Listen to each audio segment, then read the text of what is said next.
खाने से मेरे गर्भ में यदि कोई बच्चा आ गया तो मुझे बड़ा कष्ट होगा, भर पेट भोजन नहीं कर पाऊंगी, कहीं मैं घूम नहीं पाऊंगी और इतना कष्ट होगा।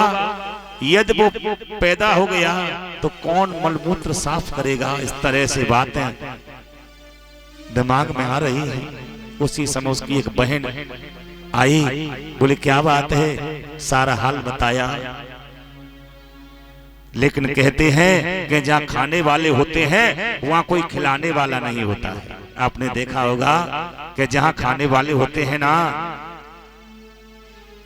तो वहाँ खिलाने वाले नहीं होते हैं, और यहाँ पर खाने की कमी नहीं है। आपने देखा वो बड़े बड़े धनाढ्य पैसे वाले हैं, उनसे पूछा जाए कि आपके घर कितनी संतान है।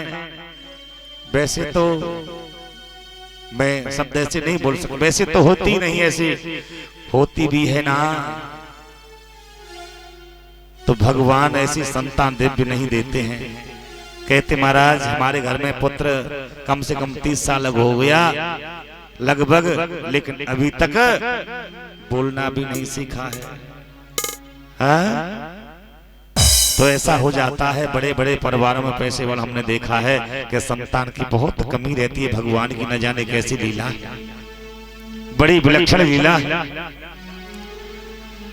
तो उसकी बहन ने कह दिया, बहन मेरे यहाँ संतान तो बहुत है लेकिन कोई पुत्र नहीं है, आप मेरा पुत्र ले लेना, मुझे धन दे देना। बोले ठीक है। ऐसा दोनों में विचार विमर्श होने के बाद में ये बात पक्की हो गई। उस फल को गाय को खिला दिया। कुछ समय बाद गाय ने भी एक पुत्र को जन्म दिया और एक उसकी बहन के गर्भ से बच्चा होता है। धुंधली देवी ने नाटक किया गर्भ का, पति का दर्शन नहीं हुआ, बहन ने लाकर के दे दिया। अंत में धुंधली देवी ने कह दिया, पति देव मेरी बहन का गर्भ छीण हो गया है और मेरे स्तनों से दुग्ध पान नहीं होता है, आपकी इच्छा हो जाए तो मैं अपनी बहन को बुलाऊं, इस बच्चे का पालन वही कर सकती हैं। पति के कहने पर ऐसा ही किया। बच्चे का लालन पालन जिस मां ने जन्म दिया उसी के हाथों से होता है। कुछ समय बाद दोनों का नामकरण होता है।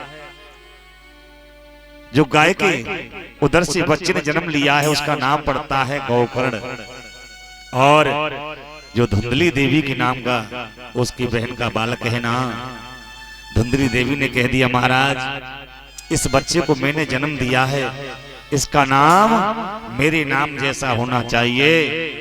तो आज उसका नाम पड़ा है धुंधकारी।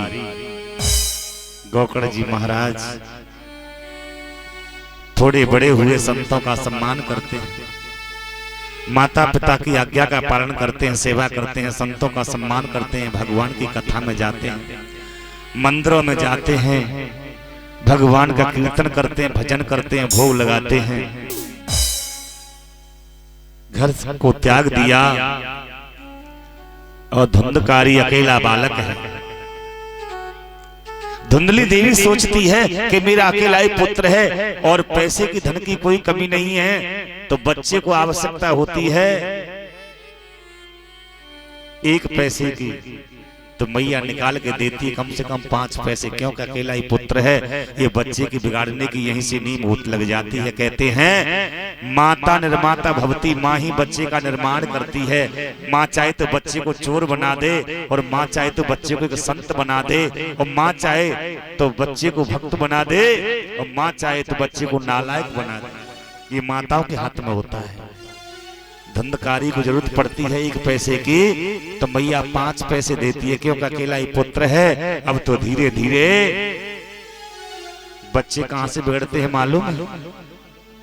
कंचे की गोली खेलना प्रारंभ कर दिया, और मैया ने नहीं डांटा तो फिर वो जुआ अवश्य खेलेगा, ताश खेलेगा, ये गारंटी की बात। और पहली गलती पर मैया ने डांट दिया ना, तो समझ लो कि फिर उसका जीवन बदल जाएगा। अब तो धीरे धीरे कंचे की गोली खेलना प्रारंभ कर दिया। उसके बाद में ताश खेलना प्रारंभ कर दिया। ताश खेलते खेलते जुआ, और जब जुआ हार जाते हैं ना लोग, हमने देखा है घर घर कलह हो रहा है। क्यों कि जब जुआ हारते हैं तो उस टेंशन को भुजाने के लिए फिर तो मदरा का भी पान करना पड़ता। मदरा पान हुई तो फिर तो बुद्धि बिगड़ जाती है, न जाने कैसे कैसे जीवों की लोग हत्या करते हैं। ऐसा ही हुआ कि अब तो धुंधकारी धीरे धीरे मांस मदरा का भक्षण करने लगा। जहां आत्मदेव महाराज जिस जगह पर भगवान की पूजा करते हैं, भगवान का भजन करते हैं, वहां उस देवालय में शराब की बोतलें और मांस के टुकड़े रखे रहते हैं। आत्मदेव कहते हैं कि महात्मा ने मुझसे मना किया कि क्या करोगे बेटा लेकर के। आज वही बात मेरे समीप मेरे सामने आ गई। बैठे बैठे रो रहे हैं। उसी समय गोकर्ण जी महाराज का आगमन होता है। प्रणाम किया, कहो पिताजी आप कैसे रो रही हो, क्या बात है, कैसे चिंता कर रही हो। तब उन्होंने कहा क्या कहूं बेटा, तुम्हारा भाई धुंधकारी बड़ा नालायक है। जहां मैं जिस जगह पर भगवान का भजन करता था, भगवान का पूजन करता था, आज उस जगह पर शराब की बोतलें और मांस के टुकड़े रखे रहते हैं। अब मैं क्या करूं। गोकर्ण जी महाराज ने कहा पिताजी कौन किसका पुत्र, कौन किसका पिता, कौन किसकी माता, कौन किसका पति, कौन किसकी पत्नी, ये छोड़ दो संसार के नाते और भगवान का भजन करो, गोविंद का कीर्तन। ऐसे शब्दों को सुन करके आत्मदेव महाराज और घर को छोड़ करके निकलते हैं भगवान का भजन करने के लिए।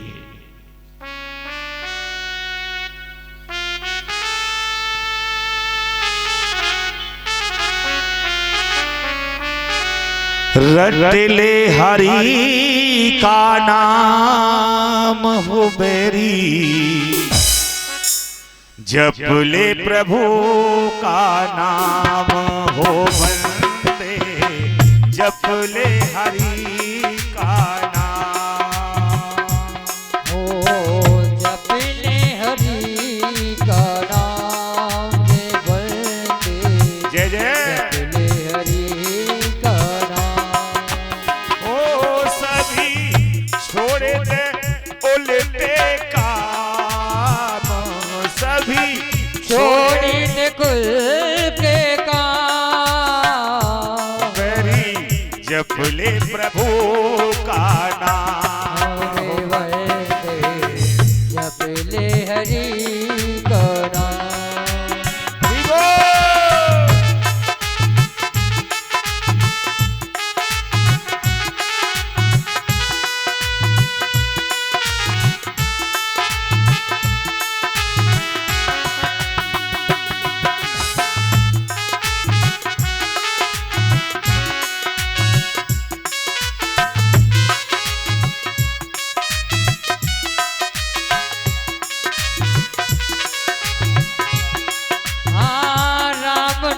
गाएगा बड़ा सुख पाएगा, राम नाम गाएगा तू,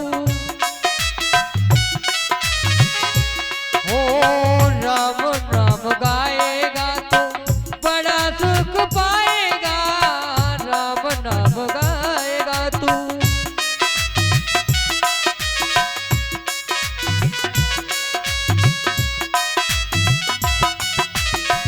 जिस दौलत पर तुझे है भरोसा, जिस दौलत पर तुझे है भरोसा, ना जाने कब दे जाएगी धोखा, ना जाने कब दे जाए धोखा। हो जिस दौलत पर तुझे है भरोसा, जिस दौलत पर तुझे है भरोसा, न जाने कब दे जाएगी धोखा, ना जाने कब दे जाए धोखा,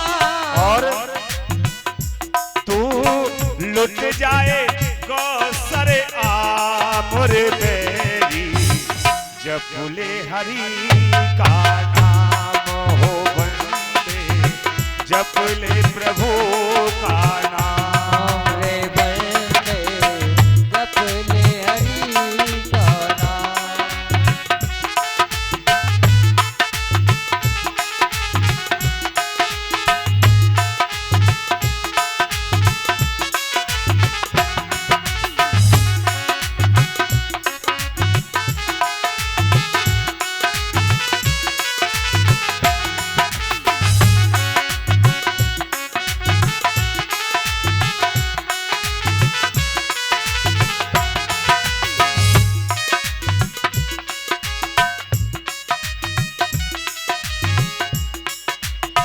और देखे क्यों हंसता सुंदर काया देख तू हंसता सुंदर काया।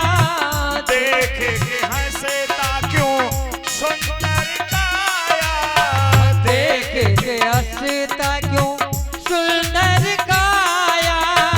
चिता बीच तू जाएगा जलाया चिता बीच तू जाएगा जलाया। चिता बीच तू जाएगा जलाया चिता बीच तू जाएगा जलाया।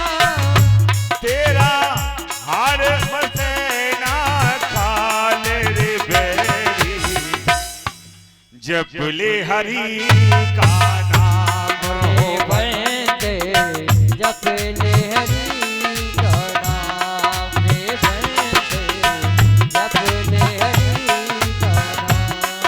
ओ रटले प्रभु का नाम हाँ, रटले हरि का नाम। रटले हरि का नाम रे बंदे जपले हरि का